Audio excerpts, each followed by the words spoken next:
Hi అండి. రఘురామకృష్ణరాజు గారు మాజీ ఎంపీ, ప్రస్తుత ఆంధ్రప్రదేశ్ శాసనసభ్యులు, అంతేకాకుండా డిప్యూటీ స్పీకర్. అలాంటి రఘురామకృష్ణరాజు గారు ప్రభుత్వం మీద ఇండైరెక్ట్గా అసంతృప్తి వ్యక్తం చేస్తున్నారు, ఆగ్రహం వ్యక్తం చేస్తున్నారు, ఆందోళన వ్యక్తం చేస్తున్నారు. ఇవన్నీ చేస్తుంటే అంటే రకరకాల, ఒకళ్ళు ఆగ్రహం అంటున్నారు, ఒకళ్ళేమో ఆందోళన అంటున్నారు, ఒకళ్ళేమో ఇంకో రకరకాల పార్టీలతో ఆవేదన అంటున్నారు, రకరకాల మాటలు మాట్లాడుతున్నారు. సో ఏంటి అసలు రఘురామకృష్ణరాజు గారి ఆవేదన ఏంటి, ఆగ్రహం ఏంటి, ఆందోళన ఏంటి? దీని గురించి మాట్లాడుకునే ముందు త్వరగా శ్రీరామ్ పొలిటికల్ అనలిస్ట్. మన ఛానల్ వేదాంత ఛానల్ అందరూ సబ్స్క్రైబ్ చేసుకోండి. వేదాంత ఛానల్లో ఇలాంటి పొలిటికల్ రివ్యూలు మాత్రమే కాకుండా క్రికెట్కి సంబంధించిన రివ్యూలు, సినిమాలకు సంబంధించిన రివ్యూలు, A to Z అన్ని అంశాలకు సంబంధించిన రివ్యూలు వస్తుంటాయి. So political Vedanta channel subscribe చేసుకోవడం మాత్రమే కాకుండా బెల్ ఐకాన్ నొక్కండి. బెల్ ఐకాన్ నొక్కితే మీకు ఎప్పటికప్పుడు వీడియోలు అప్లోడ్ అయినప్పుడల్లా మీకు మెసేజ్లు, అప్డేట్లు వస్తుంటాయి. లేదా అలా కాదు, మాకు ఓన్లీ పొలిటికల్ అంశాలు మాత్రమే ఇంట్రెస్ట్ అండి అంటే పొలిటికల్ వేదాంత ఛానల్ ఉంది. పొలిటికల్ వేదాంత ఛానల్ సబ్స్క్రైబ్ చేసుకోండి. At same time bell icon నొక్కండి. Thank you very much. ఇక అసలు వీడియోలోకి వస్తే, రఘురామకృష్ణరాజు గారు గత వైసీపీ ప్రభుత్వంలో వైసీపీ నుంచే ఎంపీగా ఎలక్ట్ అయ్యారు. తర్వాత కొన్ని కారణాల చేత జగన్మోహన్ రెడ్డి గారి మీద వ్యతిరేకత కాస్త చాలా ఇద్దరి మధ్య కూడా మనస్పర్ధల దాకా వెళ్ళిపోయి, ప్రతిరోజు ఆయన ఢిల్లీ నుంచి ఒక వీడియోలు పెడుతూ విమర్శిస్తూ ఇవన్నీ చేస్తుండటంతో సడన్గా ఒకరోజు హైదరాబాద్లో ఆయన పుట్టినరోజు, రఘురామకృష్ణరాజు గారు పుట్టినరోజు చేసుకుంటున్న సందర్భంలో ఆయన ఇంట్లోంచి ఆంధ్రప్రదేశ్కి సంబంధించిన పోలీసులు ఆయన తీసుకొచ్చి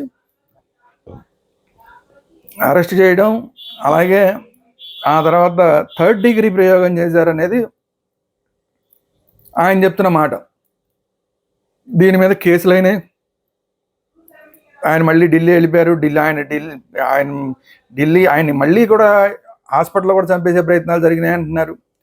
వీటన్నిటి నుంచి మొత్తానికి ఎలాగోలా తప్పించుకుని ఆయన ఢిల్లీ వెళ్ళిపోయారు. ఢిల్లీ నుంచి మళ్ళీ ఏపీకి రాకుండా ఎప్పటికప్పుడు ఆయన మీద కుట్రలు చేశారు. 2-3 సందర్భాల్లో ఆయన ప్రయత్నం చేశారు ఆంధ్రప్రదేశ్కి వచ్చే ప్రయత్నాలు. మోడీ గారు భీమవరం వచ్చినప్పుడు ప్రయత్నం చేశారు. అప్పుడు కూడా మధ్యలో రైల్లోనే చంపేసే ప్రయత్నాలు జరుగుతున్నాయని చెప్పి ఆందోళన వ్యక్తం చేసి రైలు మధ్యలో దిగేసి వెనక్కి వెళ్ళిపోయారు రఘురామకృష్ణరాజు గారు. అట్లా 2-3 సందర్భాల్లో జరిగినాయి. ఆయన మీద కేసులు కూడా పెట్టారు. ఆంధ్రప్రదేశ్లోకి రాకుండా, ఆంధ్రప్రదేశ్లో వస్తే కనుక అరెస్ట్ చేస్తామని బెదిరించారు. ఇవన్నీ అయిపోయినాయి. రఘురామకృష్ణరాజు గారు తన మీద జరిగిన 3rd డిగ్రీకి సంబంధించి ఆయన కేసులు పెట్టారు. ఆ కేసులు నడుస్తున్నాయి. ఆ కేసులు గత ప్రభుత్వంలో ఉండగా పక్కన పడేశారు.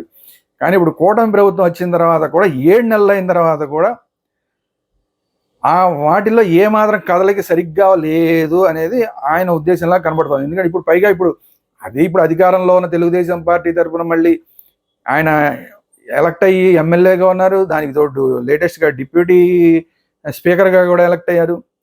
అలాంటి తనకి సంబంధించిన మెయిన్ ఏదైతే కేసు ఉందో ఆ కేసులో ప్రధాన ముద్దాయిగా ఉన్న సునీల్ కుమార్ని అరెస్ట్ చేయట్లేదు, కనీసం ఆయన సస్పెండ్ చేయట్లేదు అనేది ఆయన ఆందోళన.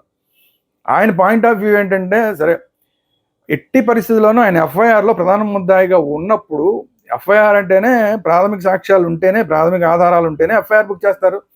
ఎఫ్ఐఆర్ ఎప్పుడైతే బుక్ చేశారో ఇమీడియట్గా ఆయన్ని సస్పెండ్ చేయడం అనేది మ్యాండేటరీ అని చెప్పి రఘురామకృష్ణరాజు గారు చెప్తున్నారు. అంత మ్యాండేటరీ అయిన విషయాన్ని కూడా ప్రభుత్వం పట్టించుకోవట్లేదు. తెలుగుదేశం పార్టీ, చంద్రబాబు నాయుడు గారి ఆధ్వర్యంలో ఉన్న ప్రభుత్వం పట్టించుకోవట్లేదని ఇప్పుడు ఆయన ఆందోళన, ఆగ్రహం, ఏదన్నా పేరు పెట్టండి.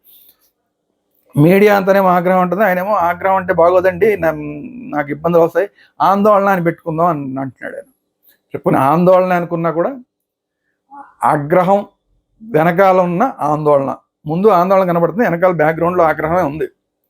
అది క్లియర్గా కనబడుతుంది. ఆయన ఎక్కడా కూడా దాచుకోవట్లా. ఆ ప్రభావతి గారిని, డాక్టర్ ప్రభావతి, ఆవిడ తప్పుడు రిపోర్ట్ ఇచ్చిందని ఆవిడ మీద కేసు ఉంది. ఆవిడని కూడా ఇప్పుడు దాకా అరెస్ట్ చేయకుండా ఆవిడ సుప్రీంకోర్టుకి వెళ్ళేదాకా కూడా వెయిట్ చేస్తుంది పోలీస్ వర్గం అంతా, పోలీసు శాఖ అంతా కూడా. అలాగే చాలా రోజులు ఇందులో ప్రధాన ముద్దాయిలుగా ఉన్న వాళ్ళని, తులసిబాబు కానీ లేదంటే ఇంకొక అతన్ని కానీ, వీళ్ళందరినీ కూడా వాళ్ళు వేరే కోర్టులకు వెళ్ళి, హైకోర్టులకి, సుప్రీంకోర్టులకి వెళ్ళేదాకా వెయిట్ చేసి వాళ్ళని అరెస్ట్ చేయకుండా చివరికి వాళ్ళు సుప్రీంకోర్టులో దాకా వెళ్ళి కొట్టేసిన తర్వాత అప్పుడు తీరిగ్గా అరెస్టులు చేస్తున్నారు. ఇప్పుడు కనీసం ప్రధాన ముద్దాయిగా ఉన్న సునీల్ కుమార్ని అరెస్ట్ చేయడం మాత్రం పక్కన పెట్టడం, కనీసం సస్పెండ్ కూడా చేయట్లేదు. ఇదేంటి అనేది రఘురామకృష్ణరాజు గారి ధర్మాగ్రహం. ఇది ఖచ్చితంగా ధర్మాగ్రహం, ఏం డౌట్ అక్కలు. ఎందుకంటే ఆయన పాయింట్ ఆఫ్ వ్యూ మాత్రమే కాకుండా ఆయన చెప్తున్నది ఏంటంటే, ఈయన ఎప్పుడు దాకా అయితే అరెస్ట్ అవ్వడం కానీ లేదా కనీసం సస్పెండ్ అవ్వడం కానీ అవ్వకుండా ఆయన హోదాలోనే ఉంటాడో, ఐపీఎస్ హోదాలోనే ఉంటాడు, అప్పటిదాకా సాక్షులు ఎవరు కూడా, మిగతా ముద్దాయిలు ఎవరైతే ఉంటున్నారో వాళ్ళందరూ కూడా ఎవరు కూడా నోళ్ళు తెరవరు.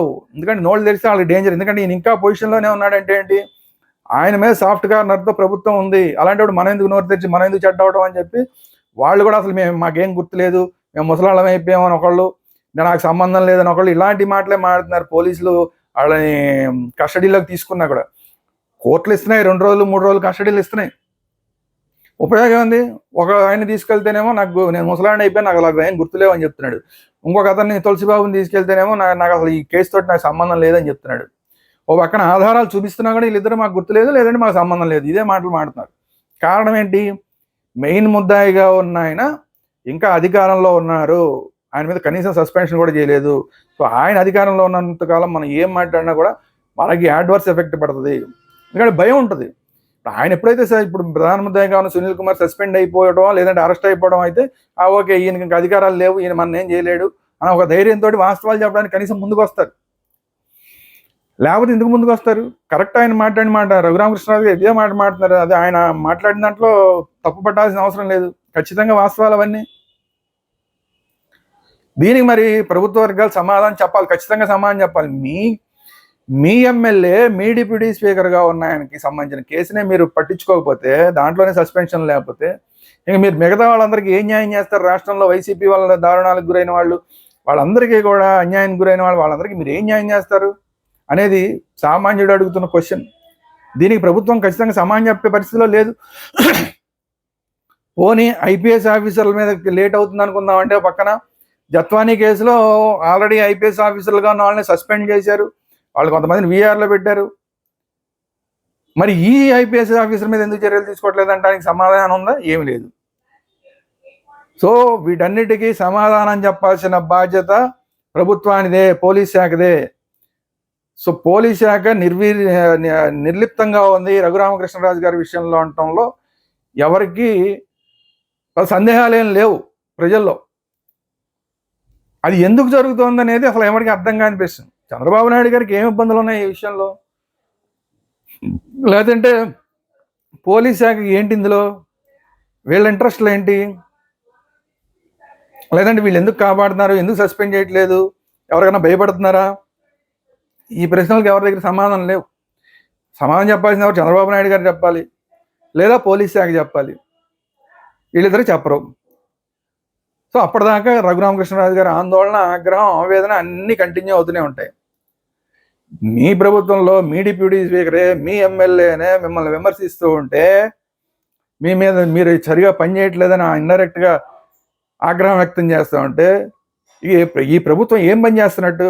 ప్రజల్లో ఏముంటుంది మీ మీద వాల్యూ? ఈ ప్రభుత్వం మీద, కూటమి ప్రభుత్వం మీద ఏమి వాల్యూ ఉంటుంది? మినిమం కామన్ సెన్స్ ఉండాలి కదా. 7 నెలలు అయిపోయింది, 8వ నెల నడుస్తుంది, 8 నెలల తర్వాత కూడా ఏ మాత్రం చర్యలు తీసుకోవట్లేదంటే సామాన్యుల పరిస్థితి ఏంటి? అనవసరంగా ఎన్నుకున్నారు బాబు ఈ కూటమి ప్రభుత్వాన్ని అని ప్రజలు ఆల్రెడీ అనుకుంటున్నారు. బయటకు వచ్చి ఆందోళన వ్యక్తం చేయట్లేదు అంతే. ఎందుకంటే కొద్దిగా అభివృద్ధి కార్యక్రమాలు జరుగుతున్నాయి, సెంటర్ నుంచి కొంచెం డబ్బులు వస్తున్నాయి కాబట్టి ఇంకా వేచి చూసే ధోరణిలో ఉన్నారు ప్రజలు. ఆల్రెడీ అసంతృప్తి కూటమి ప్రభుత్వం మీద అసంతృప్తి మొదలైపోయింది. ఇది చంద్రబాబు నాయుడు గారు కానీ మిగతా కూటమి నాయకులు కానీ గుర్తించాలి. కేవలం రాష్ట్ర ప్రభుత్వానికి వేరే కేంద్ర ప్రభుత్వం నుంచి డబ్బులు వస్తున్నాయి, పోలవరానికి డబ్బులు వస్తున్నాయి, అమరావతి డబ్బులు వస్తున్నాయి, మిగతా వాటన్నిటికీ కూడా ఎక్కడ కావాలంటే అక్కడ డబ్బులు ఇస్తున్నారు. అభివృద్ధి కార్యక్రమాలు కొంచెం సజావుగా నడుస్తున్నాయి కాబట్టి సరే వేచి చూసే ఉద్దేశంతో, సంయమనంతో ప్రజలు ఉన్నారు తప్ప, లేదంటే ఈ పాటికే వ్యతిరేకత మొదలైపోయి ఉండేది. సో ఇది మీరు అనవసరంగా ఇలాంటి నిర్లిప్తంగా మీకు సంబంధించిన వాళ్ళలోనే మీరు నిర్లిప్తంగా ఉండి సామాన్యుల గతి ఏంటి, పోలీస్ స్టేషన్కి వెళ్ళడానికి, ఇంకా ఈ ప్రభుత్వం కూటమి ప్రభుత్వం వచ్చిన తర్వాత 8 నెలల తర్వాత కూడా సామాన్యులు పోలీస్ స్టేషన్కి వెళ్ళడానికి భయపడుతున్న పరిస్థితులే ఉన్న పరిస్థితుల్లో మీరు ఎంత అభివృద్ధి చేసినా కూడా రాబోయే ఎన్నికల్లో ఇబ్బందులు పడతారు. తాత్కాలికంగా స్థానిక ఎన్నికల్లో మీకు లబ్ధి జరిగితే జరగచ్చు. గతంలో వైసీపీకి కూడా స్థానికంగా జరిగిన ఎన్నికలన్నింటిలో లబ్ధి జరిగింది, కానీ అసలుకి వచ్చేసరికి మోసం వచ్చేసింది. అప్పుడు ఆ ప్రభుత్వం మీద కొంచెం లేటుగా కొంచెం అందరికీ ఆగ్రహం కలిగింది. కానీ ఈ కూటమి ప్రభుత్వం మీద 6 నెలలు 7 నెలలు అయిపోయేసరికే వ్యతిరేకత మొదలైపోయింది. ఇక మీరు సంవత్సరం అయిపోతే ఏంటి మీ పరిస్థితి, సంవత్సరంన్నర అయిపోతే, 2 సంవత్సరాలు అయిపోతే మీ మీద అసంతృప్తి ఏ స్థాయికి వెళ్ళిపోతుంది. ఒకసారి ఖచ్చితంగా ప్రభుత్వం ఆలోచించుకోవాలి. పోలీసు వర్గాలు ఎందుకు నిర్లిప్తంగా ఉన్నాయో ప్రభుత్వ కూటమిలో ఉన్న పెద్దలందరూ కూడా కూర్చుని ఆలోచించాలి. చాలా పెద్ద పెద్ద సీరియస్ కేసులు ఉన్నాయో వాటన్నిటిలోనూ యాక్షన్ కనుక కనిపించకపోతే మీకు ఎంత అభివృద్ధి చేసినా కూడా మీ మీద వ్యతిరేకత పెరిగిపోతుంది.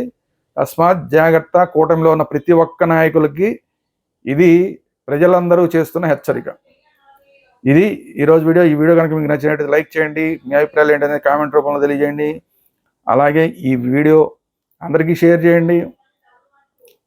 కూటమి ప్రభుత్వం ఎందుకని రఘురామకృష్ణరాజు గారి విషయంలో సీరియస్గా లేదు, లేదంటే సునీల్ కుమార్ మీద ఎందుకని చర్యలు తీసుకోవట్లేదు అనేది మీకు ఏమన్నా ఇన్ఫర్మేషన్ ఉంటే దాన్ని కూడా మీరు కామెంట్ రూపంలో తెలియజేయండి. అట్ ది సేమ్ టైం మన ఛానల్ వేదాంత ఛానల్ని, అలాగే పొలిటికల్ వేదాంత ఛానల్ రెండింటిని కూడా సబ్స్క్రైబ్ చేసుకోండి. At the same time bell icon కూడా నొక్కండి. Thank you very much.